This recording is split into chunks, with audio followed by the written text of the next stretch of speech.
This is the story of a railway, how it came to be, how it was nearly lost, and why it lasted far longer than anyone ever thought it would, a half-century ago.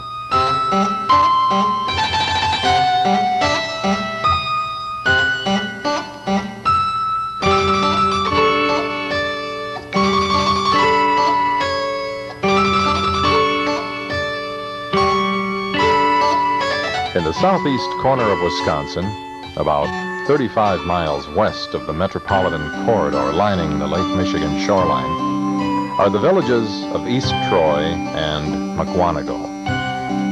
Both communities are textbook examples of small-town heartland America. With a population of over 4,000, McWanago is slightly the larger. 7 miles to the southwest lies East Troy. The first settlers arrived here in 1836 from the area of Troy in New York State and named their new home community to match the original.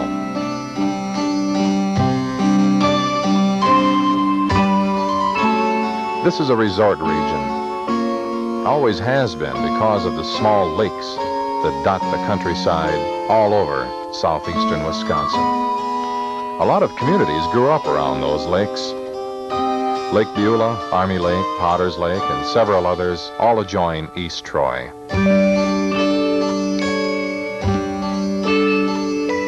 But the biggest growth here has been over the decade of the mid-70s to mid-80s. The population is well over 2,000 now, about a 20% increase over the last census. Still, if one squints a bit, East Troy fits the classic image of the all-American small town, complete with tree-shaded streets lined with immaculate Victorian homes, and an atmosphere free of any of the usual big city tensions. There's a village square in the classic tradition, which is centered by the customary bandshell, almost as if some Hollywood set designer had planned the original layout for a period movie.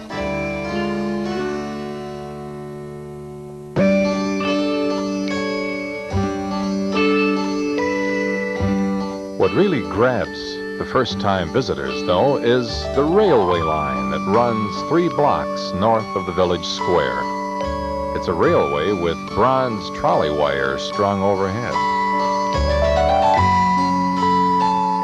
It prompts those visitors to question the local residents. What is this line? Where does it run? When was it built? And so forth. Well, in fact, this is a village-owned railway. Its official name is the Municipality of East Troy, Wisconsin Railroad. But nobody calls it that. Local residents call it the Village Railroad, and everyone else calls it the Trolley at East Troy.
For the story of how the trolley came to East Troy and why the village rallied in desperation to save it from extinction years later, it's good to first get a sense of the nature of the area itself, as we've done, and then look back through the years to get a feeling of the kind of impact that trolleys themselves had on American life in the decades before the First World War.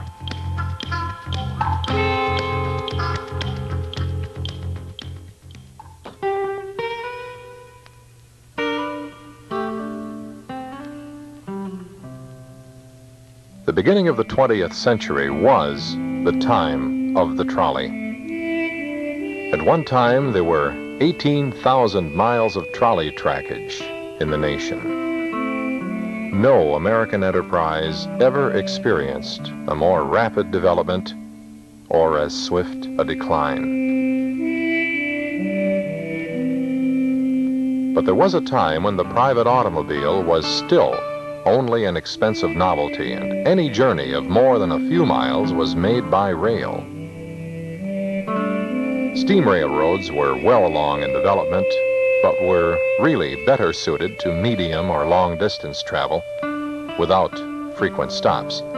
Electric railroads, or railways, as they came to be called, were more flexible for shorter trips. Also, the trolley cars that ran on these lines, so-called because of the trolley poles that powered them, could be as plain or as sumptuous as the situation demanded. Another advantage was that since electricity was then mostly used for lighting, and then for a few nighttime hours only, power companies were looking for ways to promote continuous use of electricity. America was becoming more mobile, and electric railways did seem like a good idea and a good investment. Henry Villard was a German immigrant who helped consolidate Milwaukee's numerous small electric companies and traction lines into the first public utility holding company, the North American Company, and its subsidiary, the Milwaukee Street Railway Company.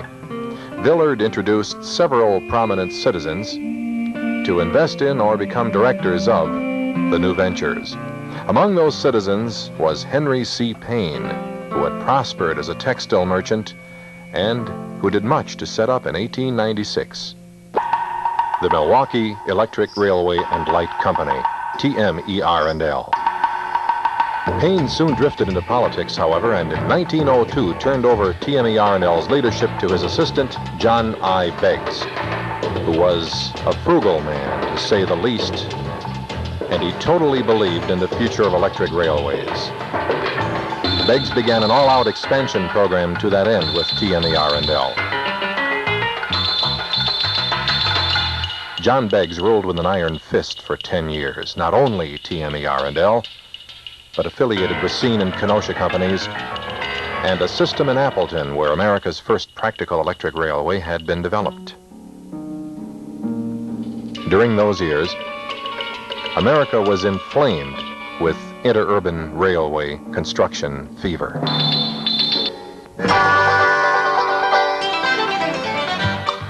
For a village to be served by a trolley line was the ultimate status symbol.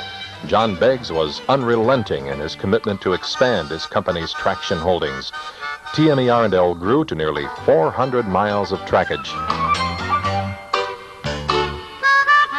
The first line was an acquisition by the Payne management in 1899, the 2-year-old route to Racine and Kenosha.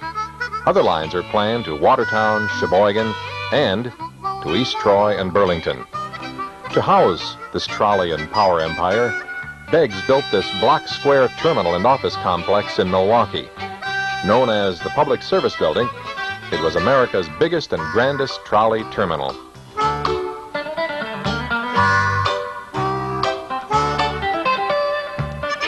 The trolley to East Troy began to be built in 1902. By June 27, 1903, track construction reached Hales Corners. It took nearly another year for the line to reach St. Martin's Church, south of Hales Corners, where it divided into 2 lines, one south to Burlington, the other to East Troy.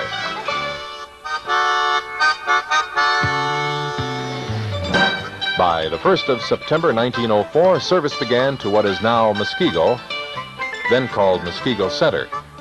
From this point, TMER&L began laying track over a ghost railroad, a never-built steam line dating before the Civil War, which was called the Milwaukee and Beloit Railroad. Surviving shareholders of that failed venture were pleasantly surprised to find some value in stock they had thought worthless for years. By July 1907, track work had passed McWanago, and on July 3rd, service began to Phantom Lake Road, about 1 mile east of McWanago. By October 21st, the line was extended to Lake Beulah. The final 4 miles were completed on November 28th, and the first trolley to East Troy, a brand new car, number 1102, arrived on December 13th, 1907.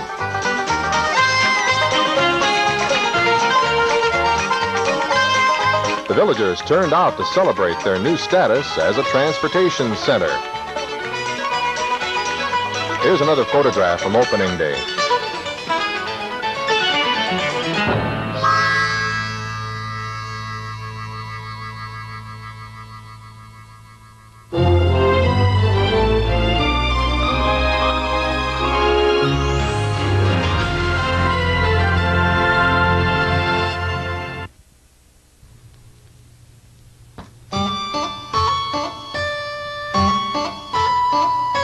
In actuality, East Troy was never meant to be the end of the line.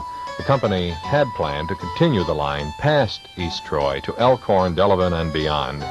But East Troy always remained the final stop. The trolleys loaded and unloaded here on Division Street, and at this point, buses connected for through passengers. In 1909, the company built this large substation on Church Street to ensure adequate power to the trolley wire. Although it looks like a passenger station, it never was, at least until 1972. The roar of the powerful rotary generator within made conversation difficult. Rather, passengers waited in comfort here, 1 block west on Division Street. There was a comfortable waiting room, a newsstand, and lunch counter. Passengers emerged through the door at the right to board the trolleys. The second floor was the residence of the railway agent.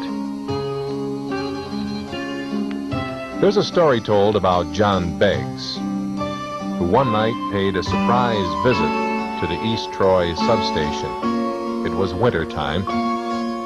Apparently, he intended to check up on the operator. What was unusual was that the interurban line from Milwaukee was completely snowbound that night. Nothing was moving. How did Beggs get to East Troy? No one knows for sure. Did Beggs go by train to Chicago, then transfer to a Sioux Line train to McWanago and trudge through the deepening snow the last 7 miles to the East Troy substation just to see if the operator was earning his wages? People who knew Beggs said the story didn't surprise them. Beggs was a man who brooked no tolerance to his policy of utter dedication to the company and to its customers. His rules for public contact demanded good appearance, manner of speech, proper actions, and correct attitude. Courtesy and patience were demanded.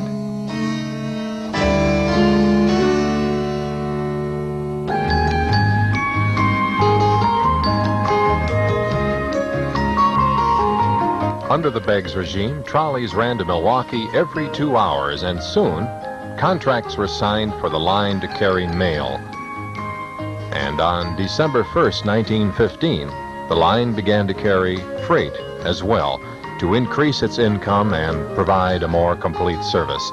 This was a very significant move, as we'll see. Because of the new freight service, several industries sprang up along the railway, most of them in East Troy. Thanks to the line's passenger and freight service, East Troy began to prosper. Trolley service was fast and safe. In fact, the company emphasized safety in special employee classes, and one early timetable shows that travel time between East Troy and McWanago was 18 minutes, the fare 13 cents. To Milwaukee for 65 cents one could make the trip in an hour and 50 minutes.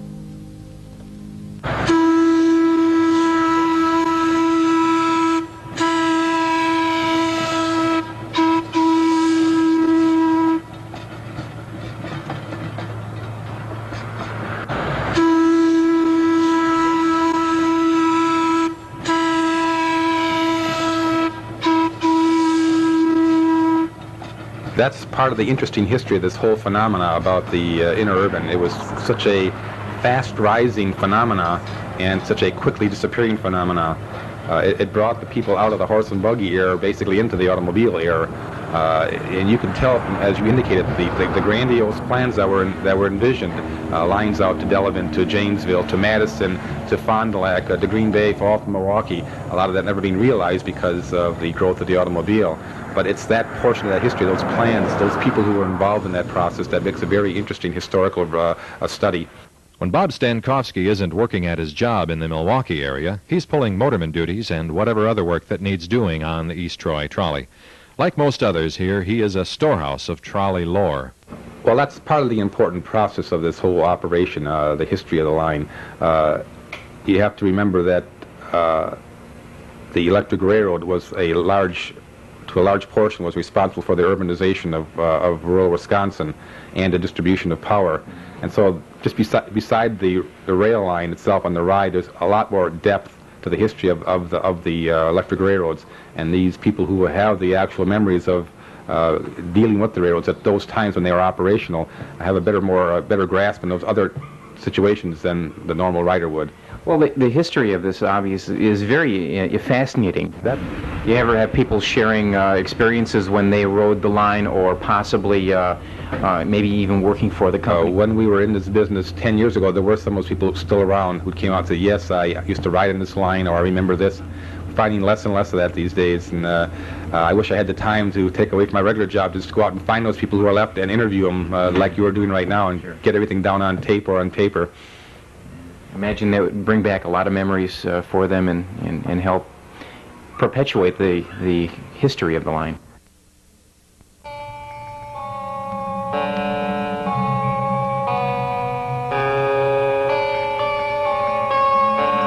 By the mid-1920s, automobiles were no longer novelties. The availability of low-cost motor vehicles combined with widespread highway development had begun to cut deeply into interurban revenues. The company fought back. The line was upgraded. Special off-hour discount fares were added. Newer cars were put into service and speeds were increased.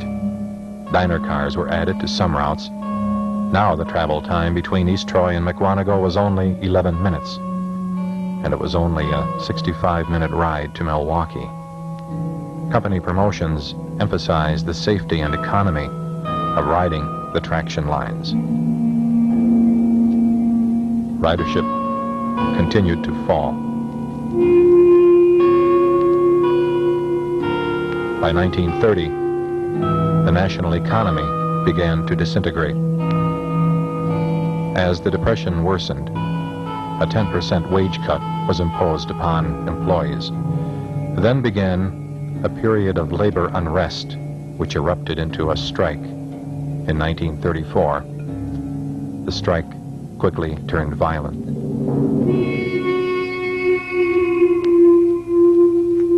There was rioting in Milwaukee. During this time, the federal government was pressuring for separation of utility operations from transit operations by TMER&L and similar companies. By then, the East Troy line was down to only 4 departures and 4 arrivals each day. The Burlington line was in even worse condition. Both routes were now losing heavily. There was nothing else to be done. TMER&L would get out of the interurban business.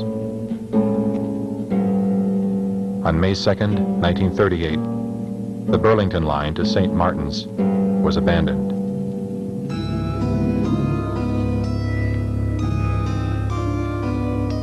The East Troy line would hold out a little longer. As the rails to Burlington were being removed, a petition was filed with the Wisconsin Public Service Commission seeking to abandon the line between East Troy and Hales Corners.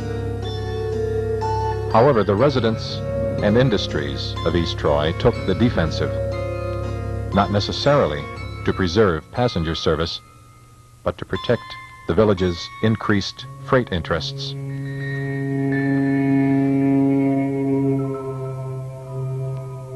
Remember that several industries had settled along the line because of railway service.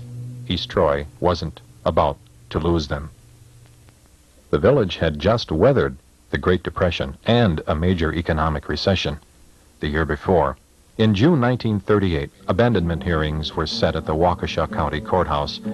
East Troy citizens rallied to the scene to speak out in favor of saving the line. Historians have often noted the irony of how the protesters traveled to Waukesha that day to save the railway. They organized an automobile caravan, completely ignoring the line that they were trying to protect. At any rate, all that was resolved was that the company offered to sell the line to the industries involved. It appears now that the company may have known the commission would never allow full abandonment because of the village's situation. East Troy began to consider buying the line itself. Everyone waited.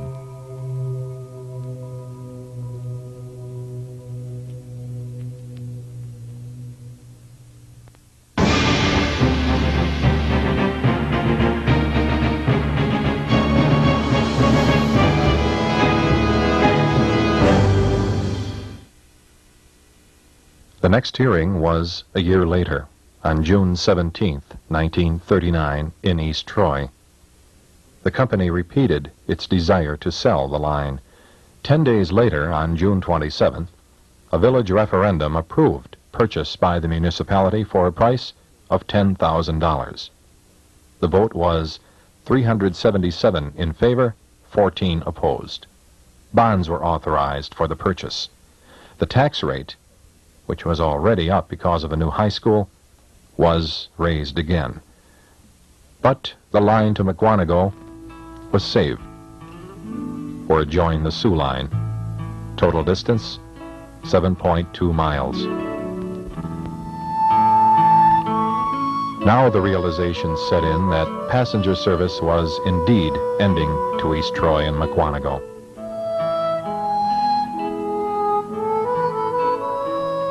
The company agreed to lease back the railway from the village and operate freight service for 10 years. The rent was set at $400 a year. That was even less than the company had paid in property taxes to the village. On August 13, 1939, all passenger service ended. The interurban line between McWanago and Hales Corners was abandoned, and the village of East Troy found itself in the trolley business.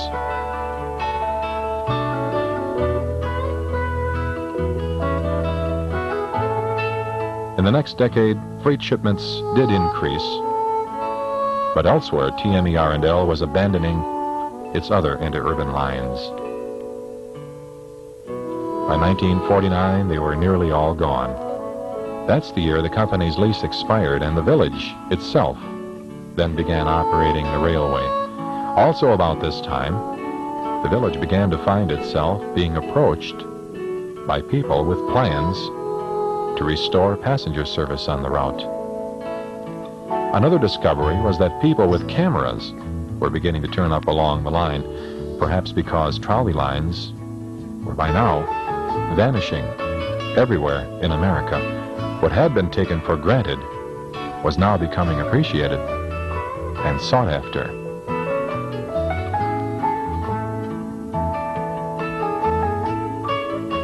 One gradual change since the village took ownership was that the rail bed was slowly deteriorating to the point where speeds had to be reduced a little more each year. The cost of rebuilding was impossible for the village to bear. As it was, the trolley line was operating at a deficit, which had to be made up by the village treasury. Clearly, something had to be done, and in early 1970, something was done that was good news for the village economy, but was also, in one way, potentially worrisome for the growing legion of roadside admirers that were visiting the railway in increasing numbers each year. What was happening was this. The Trent Tube Works was a major freight shipper and built a lengthy spur line to their new plant. That was the good news. Trent Tube built the spur mainly to reduce our shipping costs of our product out of this plant. In the past, we've always had to ship by truck, and using rail, we can reduce our shipping costs by as much as 50%. What, in your judgment, will the building of this spur mean to the community of East Troy? Well, for one thing, as you know, East Troy owns its own electric railroad, and it's been running at a deficit for several years now. We'll put out about 200 cars a year out of our plant here, and it'll certainly help them in that respect. Also, the spur comes through the town's new industrial park, and the town has property adjacent to the spur that they will be selling to other industries. So you're looking on this as the beginning of growth for not only your company, but for the area? Absolutely. As you know, our new plant is also on the spur, which will mean an additional 50 or 60 jobs to our community. The driving of the stainless steel spike was nothing compared with the driving of the golden spike in Utah 100 years ago. But it means a great deal to the community of East Troy. It means life for the electric railroad that runs through here. And it's another sign of the continued economic growth of the areas outside Milwaukee. Ed Hinshaw, News 4, reporting from East Troy. If that was the good news, the worry came when Trent Tube would not bear the cost of installing trolley wire on this stretch of new railway, so the village had to buy a small diesel locomotive for this segment. Eventually, it took over all freight operations. For a while, there were fears that the overhead wire would be removed forever. But before the trolley wire became redundant, the first passenger trolley in 33 years rolled once again on Memorial Day, 1972. This time, it was staffed by volunteers who enjoyed the sights and sounds of trolley operation to such a degree that hundreds came to work on the line for no wages at all, not even travel expenses. Revenues from fares could then be funneled back into maintenance and restoration. Still, though, the ongoing deterioration of the 70-year-old rail bed was worrisome. In many places, the ties had rotted completely away from the rail. Despite everything, lack of funds for the track was again raising the threat of abandonment. Volunteer efforts weren't enough this time, and either was part-time student labor. Help came in 1979. The federal and state governments noticed the problem and granted the majority of funds needed. They quoted the 698 jobs dependent upon the line. So, for its 70th birthday, the East Troy trolley was renewed with nearly 8,000 new ties, 100 kegs of spikes, and 13,000 cubic yards of ballast, plus other needed repairs. In 1985, the village of East Troy built a new car barn, and today the trolley at East Troy continues on, a half-century after its builder gave it up as a lost cause. And it's the last of its kind in Wisconsin.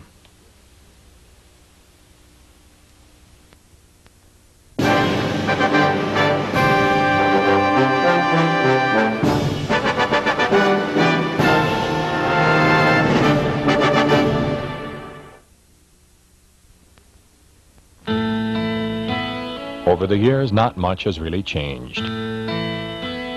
In fact, looking back to the early days, we placed our cameras on the exact spots where those long-ago photographers stood to take the historic pictures we saw earlier. This scene, for example, shows the station on the right with the wooden train shed overhead, the canopy covering the freight platform, everything as it was on December 6, 1927.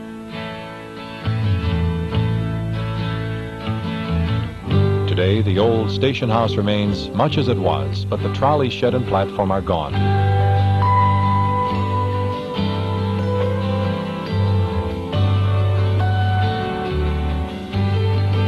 And here's the same location as seen from a different angle. Again, after 80 years, it's hardly changed at all.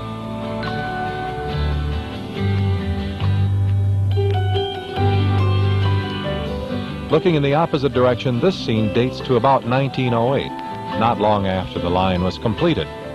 Today, after well over 3/4 of a century, the weather shelter is long gone, and now the station is 1 block east on Church Street.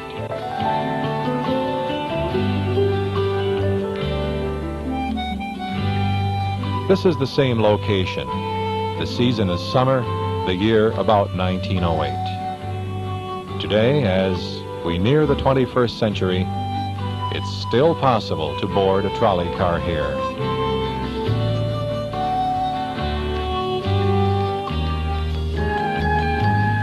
However, such is not the case at the former Mukwonago station because in 1939 the building was demolished and the tracks relocated to the south so as to join the Sioux line.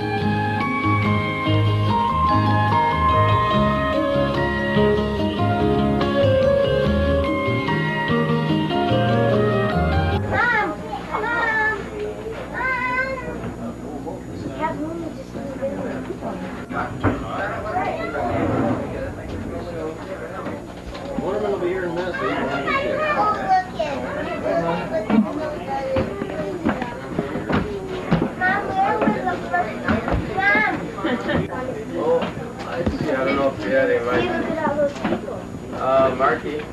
What? Just wait. I don't know if we should go. Let's see. Your tickets, please. Boy, full car here. Marky, you want to sit back here? Sit. I'm waiting for 2 passengers, I think. Other than that, we'll go. Mr. Huckster, you on? No, he's not. How many railroads still wait for passengers? Well, this one does. You got it. Okay. Have to let him brace against you. Want to brace against the backer?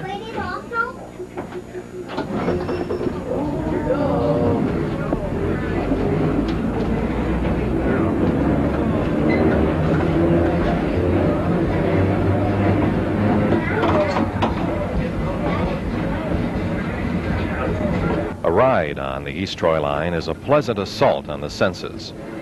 The traditional 2-bell signal for forward, the release of air brake pressure, the notching up of the controller handle, and then the growl of 600-volt traction motors in a rising crescendo as the wheels grasp for purchase on the rails below. Very dramatic. What's the top speed, about 25? Yeah. Today we'll be lucky to hit that downhill with the wind in the right direction. Fell faster than that coming down, John. Maybe 30, but not much more than that. 30 with a tailwind.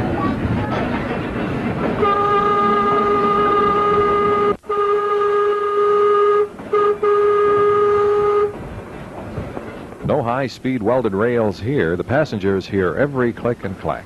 That's a positive thing. It wouldn't be the same in smooth silence. Still, the rebuilt rails are capable now of 50 miles per hour. No one seems to want to go that fast, though. Even if car 253 could, and it can't, it was built as a streetcar. Top speed about 30.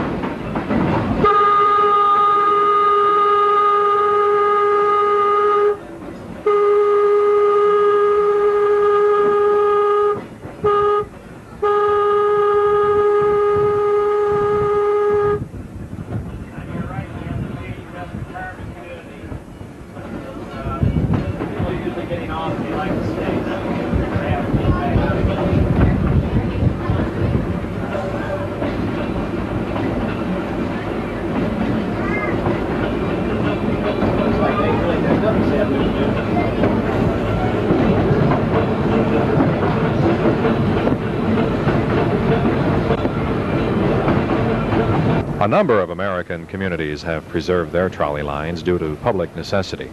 Besides East Troy, trolleys still run in Philadelphia, in Boston, and in San Francisco, New Orleans, Newark, Cleveland, Toronto, and Pittsburgh. In the past few years, we've had new trolley lines built in downtown Detroit, San Diego, Vancouver, Portland, Oregon, Seattle, Buffalo, Fort Collins, Colorado, and several other cities. But the old country trolley is all but extinct in the U.S. This is not your Vega, this is your last one. Okay, catch you a little later.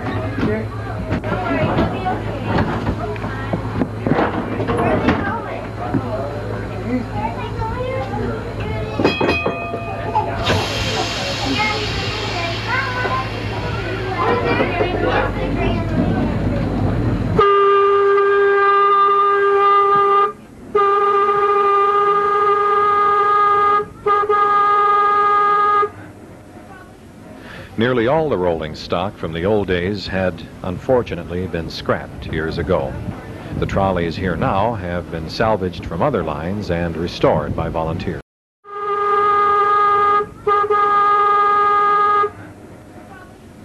Nearly all the rolling stock from the old days had, unfortunately, been scrapped years ago. The trolleys here now have been salvaged from other lines and restored by volunteers.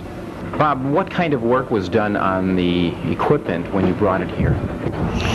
Actually, a lot of restoration was done. First of all, the cars have to mechanically be able to function, to operate, to move, and to stop safely. Second priority, of course, is to make the car look decent and try and preserve it as nice as possible. This particular vehicle we're in was just done over this winter. It was totally stripped out. The ceiling panels were repainted with a professional painter, and all the wood was stained and revarnished again and replaced. That which was kind of dull was antiqued and put back on. So it looks actually probably 200% better now than it did when it was in service on the Chicago Elevated. Do you have any problems in finding spare parts? Some of the vehicles, such as this, when we purchase them, we try to obtain or buy additional parts. There were other vehicles available in the market when this car became available, and as such, we are able to obtain various mechanical parts as backups, which we do have. You try to do that when you possibly can.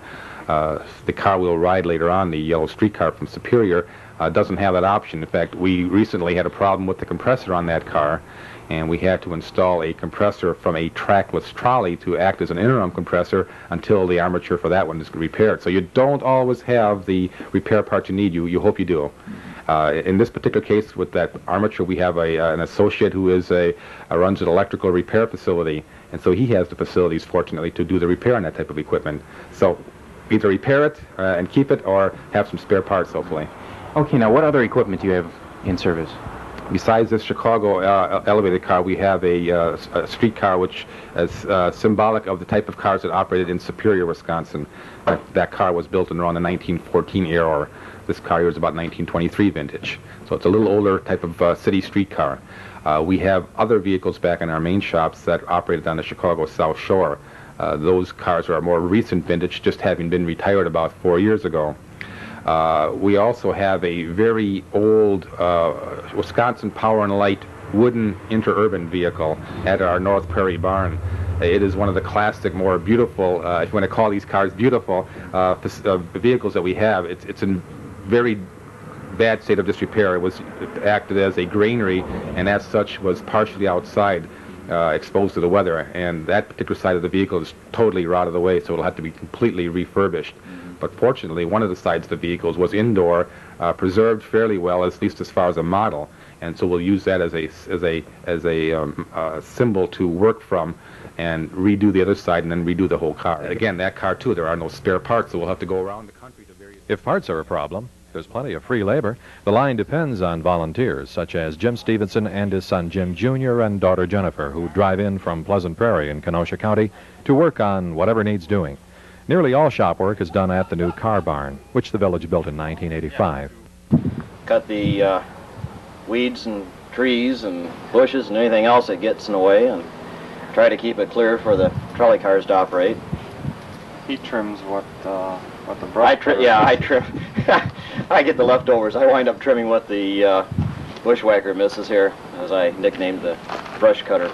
Well, keep the brush down, we use this big rotary lawnmower type machine that cuts trees up to 6-8 inches in diameter. You can do the line if it's running all the time, and within a week we can chop down 7 miles worth of trees at our holes, pull holes, everything.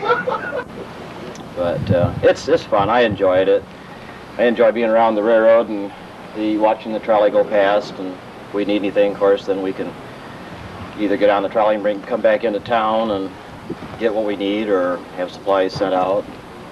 But it's nice. I enjoy the group. I've met a lot of real nice people up here, and I enjoy their company. And the controls on all interurbans or streetcars basically have two functions: make it go, make it stop. And in the stopping facility was usually compressed air, and the brake handle here was used to apply air to the brake system to cause the car to stop. This is called a controller, and of course this is called a brake stand. There is a cord up here for emergency stopping, and as you notice in here, there are a couple sets of light bulbs in this globe up here. Normally these will go on at the motorman's command or at the conductor's command, and there are some that are here especially for battery power. In case the current goes off, you'll still have some lights on in the vehicle. Okay, it doesn't work too good. There we go.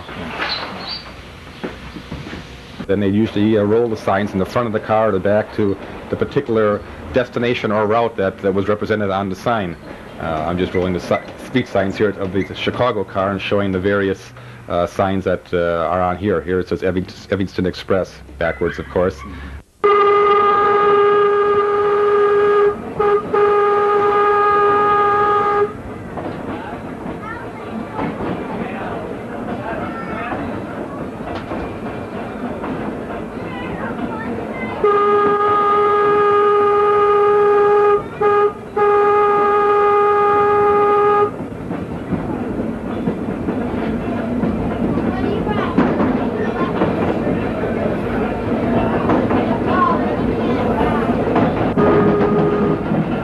The fortunes of the East Troy line have taken a turn no one could have possibly foreseen 50 years ago.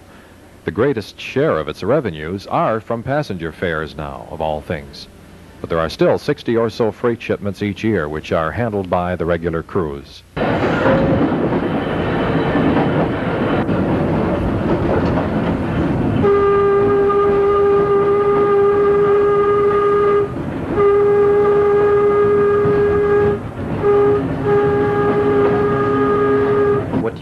Foresee in the next 2 to 5 years?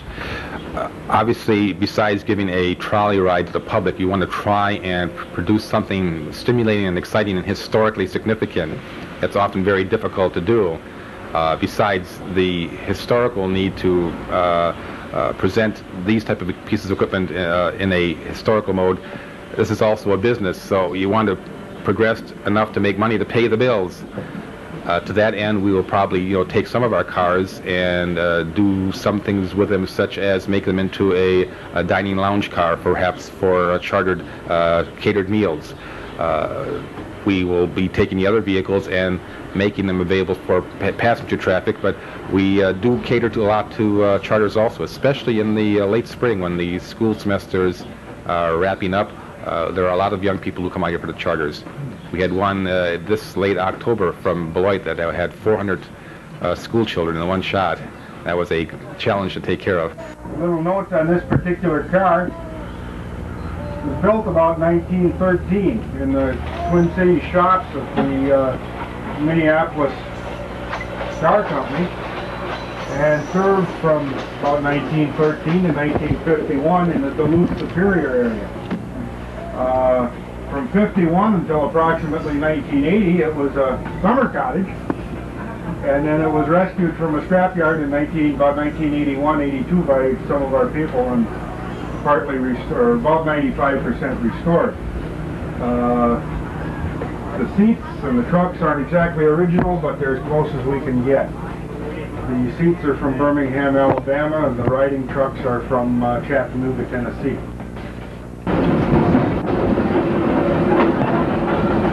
Looks like you're steering.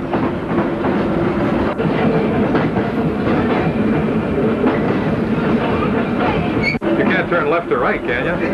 Try it.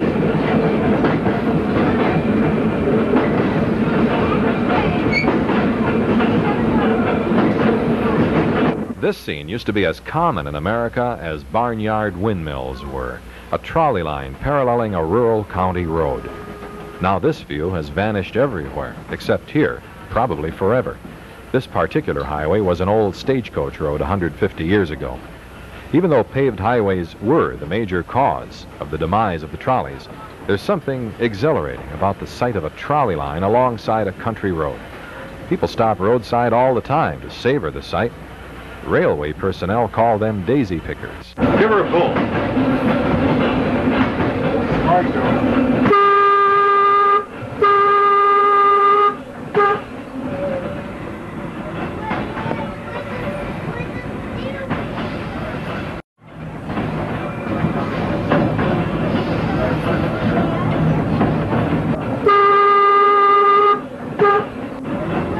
This particular run is stopping about 1.5 miles short of Mukwonago at a farm market. Other passengers are waiting there now to board for the return trip, and since we're a few minutes behind schedule, we won't be waiting there long for the return trip.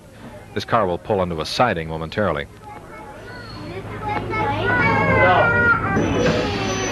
This is the end of the line.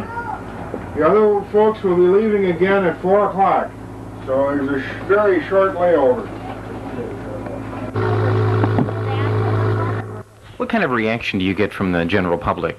If you go into our depot and look at our register book, you'll see a lot of comments from people. Very interesting, outstanding, just a lot of interesting comments about the historical significance and the fun of just coming out here and riding an old trolley car. Whether it's grandparents with their grandchildren or fathers with their young children, they all seem to be relatively excited about something different, something new that they haven't tried before. I got a big strong boy here that can help me turn the car around. Cars such as this are double-ended. In other words, the motorman can operate from both ends. They could be turned around in a loop, but mostly they were run into a dead-end track and the car was, quote, reversed. That means changing the trolley poles, changing the headlights around the other end, and changing the seats, which is really done by pulling the seat over, walk-over seat, walking down the road and doing that to all the seats and facing them in the other direction. Now the car was eligible to go in the other direction, people facing in the direction of travel.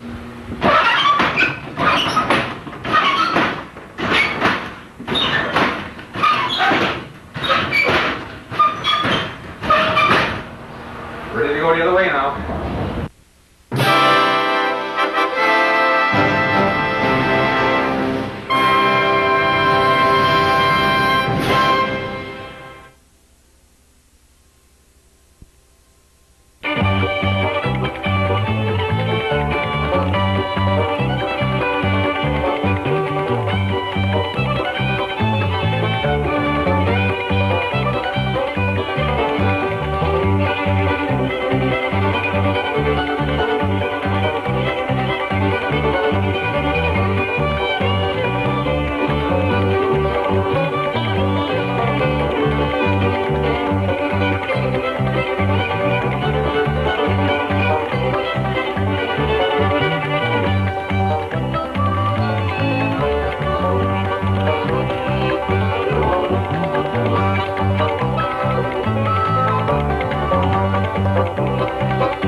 If indeed everything does change eventually, at least some things take a little longer.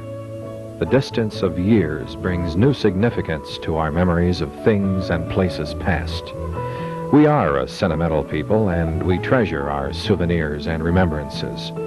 And there do exist places where, in addition to dusty photographs, one can peer through momentarily into a small piece of history, where by absorbing the present, we can flash back in bits and pieces to grasp an eye blink of yesterday. For a moment at least, the sights and sounds of a forgotten past can be ours, a little bit of lost magic in an age grown increasingly cynical and bored with itself. That in this space-age society, we who have witnessed dramatic developments in travel, communications, medicine, electronics, and things undreamed of by people who lived not that long ago, that we can manage to marvel at things such as this railway is to our credit. That there were and are people who believed in its perpetuation and worked to preserve it is to their credit. For as our dreams are, such are we.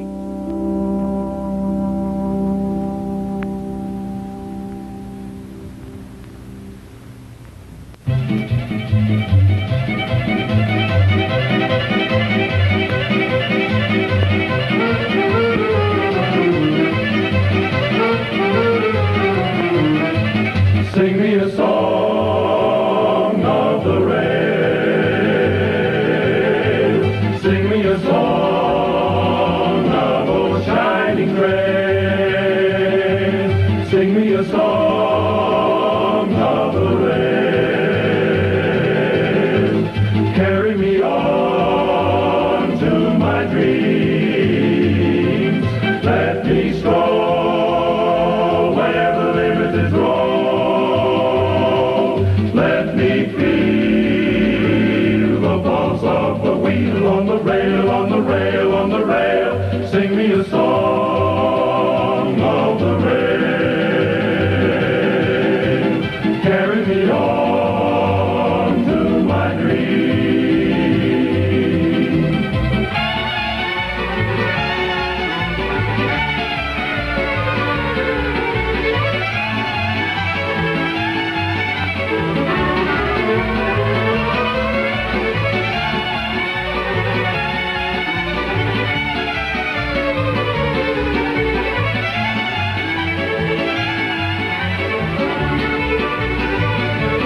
Let me strong where the limit is wrong. Let me feel the pulse of the wheel on the rail, on the rail,